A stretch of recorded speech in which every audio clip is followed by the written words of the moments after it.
Hello, my dear lovely students. So, I, Pallavi, your teacher, English teacher, is back again with another video for class 10 students. And poem is The Ball poem by John Berryman. A boy loses a ball. एक लड़का अपनी ball खो देता है. He is very upset. Now, why he is upset? A ball doesn't cost much. इतना ज़्यादा महंगी एक बॉल नहीं होती है. Then why he is upset?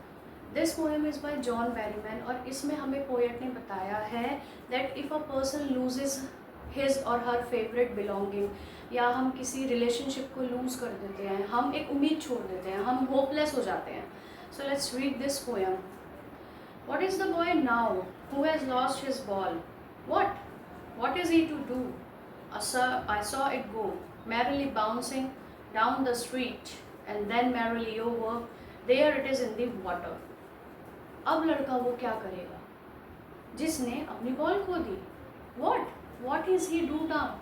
वो क्या करेगा अब? I saw it go, मैंने उसकी बॉल को देखा था when he was merrily bouncing. Merrily means happily, जब वो happily उसको bounce कर रहा था. स्ट्रीट के उस तरफ चली गई and now the ball is in water.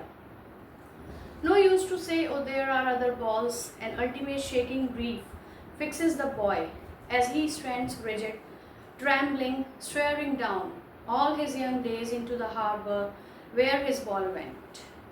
उसके लिए एक बहुत शेकिंग ग्रीफ है, बहुत ही दुख भरा मोमेंट है. क्यों? उसको वो सारे दिन याद आ गए जब वो अपनी बॉल से खेलता था. उसको सारे दिन जब वो उसके साथ एक जैसे शिप होता है ना, शिप को हार्बर में हम खड़ा कर देते हैं, उसको बड़ा प्यार होता है एक व्हीकल को या एक एनिमल को अपने हाउस से. ऐसे उस बॉल को, उस बच्चे को बॉल से बहुत प्यार था. उसकी बॉल अब चली गई थी.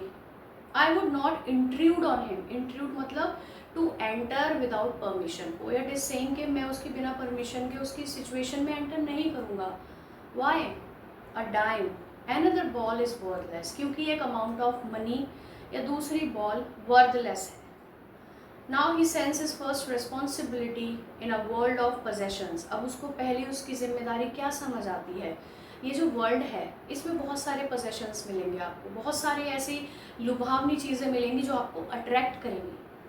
People will take balls. लोग आपकी बॉल्स लेंगे. और यहाँ पे पोएट का मतलब बॉल से नहीं है, आपके रिलेशनशिप्स छीन लेंगे, आपके फ्रेंडशिप्स छीन लेंगे. But what you have to do? They will always be lost, always and forever. What you have to do? You have to rise above that grief. आपको उस उदासी से ऊपर उठना है.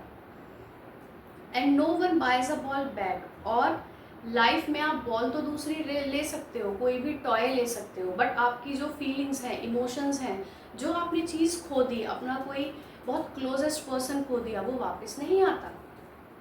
Money is external. Money doesn't by the emotions. He is learning. Now the poet talks about the boy, that boy is learning. What he is learning? The epistemology of loss. Epistemology means nature. कि एक loss का nature क्या होता है, how to stand up. और जब हम कुछ चीज़ नुकसान हमसे हो जाता है, हम कोई खो देते हैं कुछ चीज़, तो हमें उससे ऊपर कैसे उठना है. Knowing what every man must one day know and most know many days how to stand up. जिससे कि सबको एक दिन पता लगे कि अगर उन्होंने कोई चीज़ खो दी, if they have lost something, they have to stand up and they have to rise. As long as there is life. Now what is the central idea of this poem? Jory Berryman say that as long as there is life we have to face many losses. जब तक हम जिंदा हैं हमें इस अर्थ पे बहुत सारे लॉसेस देखने होंगे. Be it like if we loss our father, our mother, our brother, our sister, if we lost some relationship, if we lost some best friend, we have to face that situation. Okay, no money can buy or no money can return back that person, can return back that relation. We have to face some kind of losses in our life.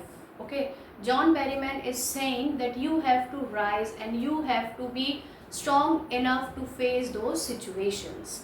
Now this is all from my side. If you have any problem, any query, you just put a comment in the comment section box. Thank you.